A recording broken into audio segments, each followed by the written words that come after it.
Every rider thinks they're careful until the road proves them wrong. The truth is, most motorcycle crashes don't happen because someone was riding like an idiot. They happen because of small habits, tiny lapses, and predictable mistakes that build up until one day they don't give you a second chance. Hey, I'm Matthew, and welcome back to Autozium, where we talk real world riding, not the fantasy version. Today, we're breaking down the 5 most common causes of motorcycle crashes and, more importantly, how you can prevent them. Because let's be honest, you don't need another ride safe lecture. You need stuff that actually keeps you off the pavement. Let's get into it. 1.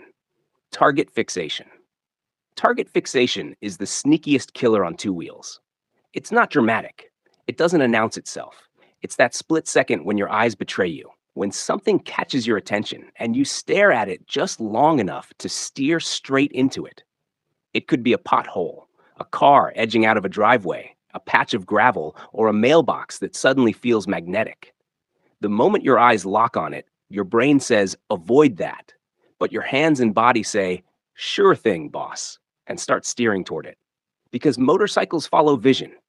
It's as simple and as deadly as that. Here's the thing. Target fixation isn't about being inexperienced. It's about being human. Our brains are wired for survival. When danger appears, your instinct is to focus on it. But what works for survival on foot, keeping your eyes on the threat, will wreck you on a motorcycle.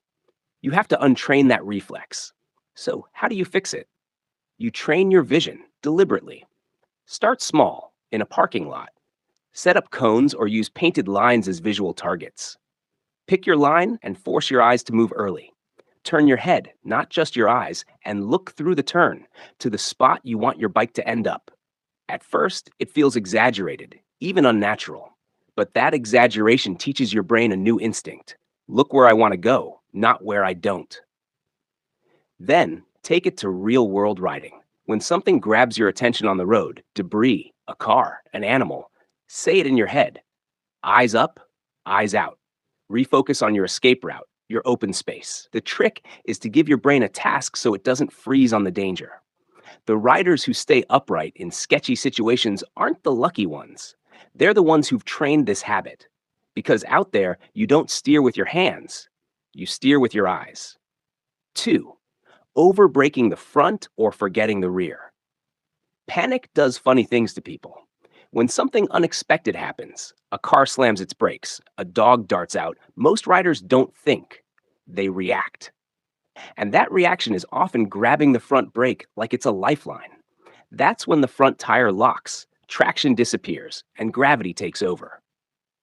On the flip side, there's the overcautious crowd. Riders so afraid of front brake disasters that they rely entirely on the rear. The result?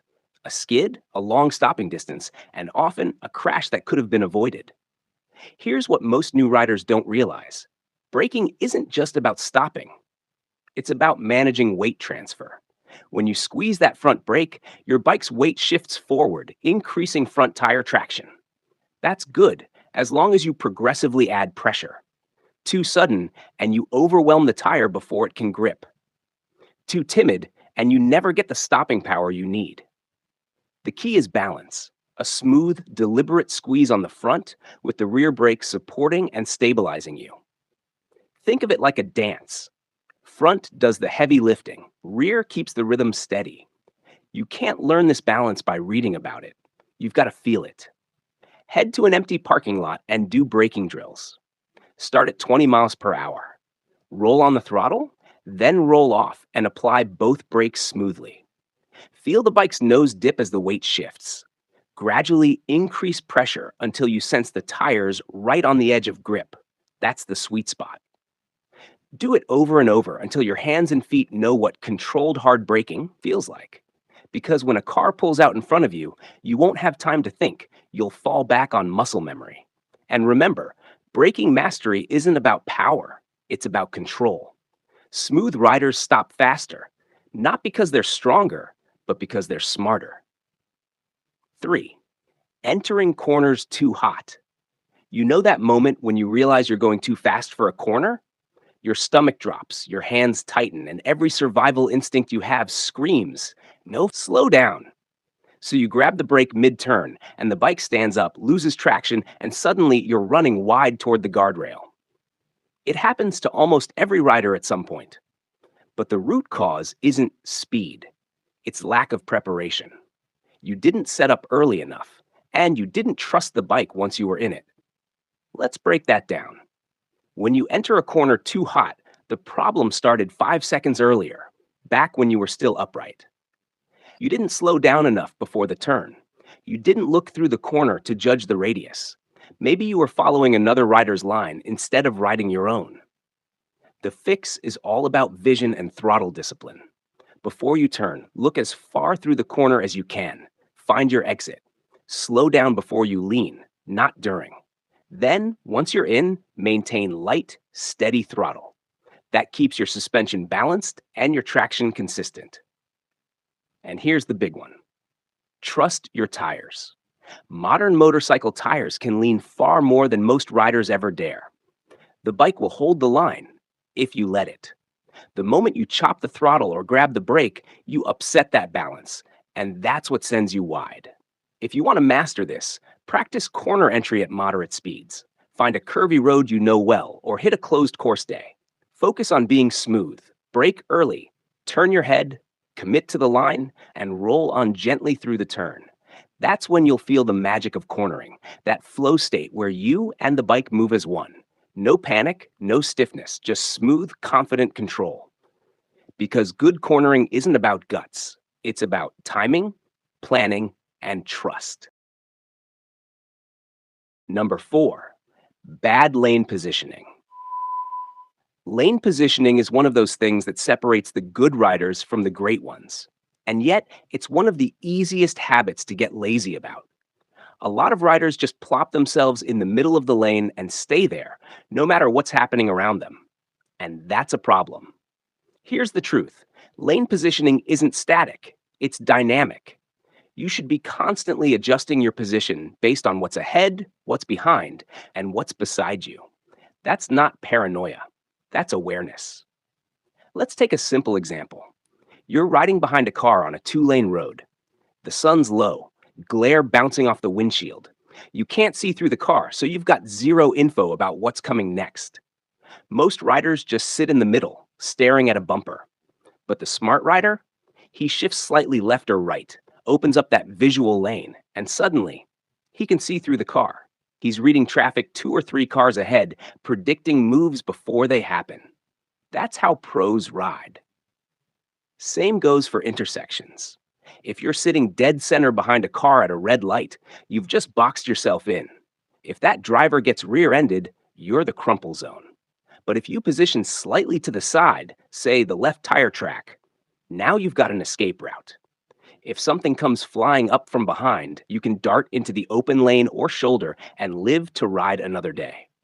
Bad lane positioning also kills your visibility. When you hug the far right on a city street, cars pulling out from side roads might not see you at all.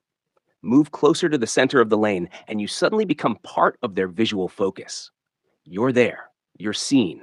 You're no longer invisible steel on asphalt. You're a presence they have to account for. The bottom line, positioning is strategy. Every second on the road, your lane position should be telling a story about where you want to go, what you see, and how ready you are for what's next. Don't just ride in the lane, ride with it. Number 5, complacency. Here's the one that gets almost every experienced rider at some point, complacency. You start off riding sharp. You're checking mirrors, scanning intersections, practicing quick stops. But after a few months or a few years, you start to feel like you've got this. You've seen it all. You start coasting through rides on autopilot. And that's when it happens. The I didn't see him moment. The I thought I had more time mistake.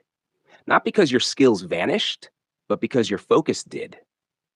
Complacency is the most dangerous habit a rider can have because it disguises itself as confidence. You're not nervous anymore, so you assume you're fine. But the best riders in the world, racers, instructors, long-haul tourers, all share one thing in common. They never stop actively riding. Their brains never idling. They're constantly analyzing, adjusting, improving. You can spot complacency in little habits. You stop doing pre ride checks. You ride the same road so often you start zoning out mid corner. You catch yourself thinking about dinner while you're leaned over at 60 miles per hour. It doesn't seem like much until a deer jumps out, or a car drifts over the line, or a tire hits a slick patch and suddenly you realize your attention was somewhere else. The fix isn't paranoia, it's presence. Start riding engaged again. Narrate your rides mentally. Call out hazards in your head, like car at 11 o'clock, oil patch ahead, crosswind from the left. It keeps your focus tuned in. Mix up your routes too. New roads keep your brain awake. And maybe the biggest one? Keep learning. Take refresher courses. Ride with others who challenge you. Watch your own GoPro footage and critique your body positioning. Complacency hates curiosity, so stay curious. Motorcycling's magic comes from being fully there. The feel of the throttle, the hum of the engine, the wind shaping every move. Lose that awareness, and the ride starts losing its soul and its safety.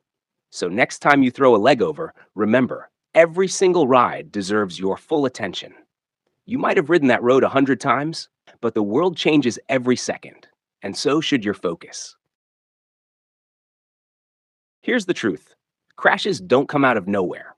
They come from the same handful of mistakes repeating until luck runs out. If you can spot those habits before they snowball, you've already stacked the odds in your favor. So next time you ride, remember, don't stare at the problem. Look where you want to go. Don't grab, squeeze, don't fear corners, plan them. Don't vanish in traffic, be seen, and never ever stop learning. Because the road isn't out to get you. It's just waiting to see if you respect it.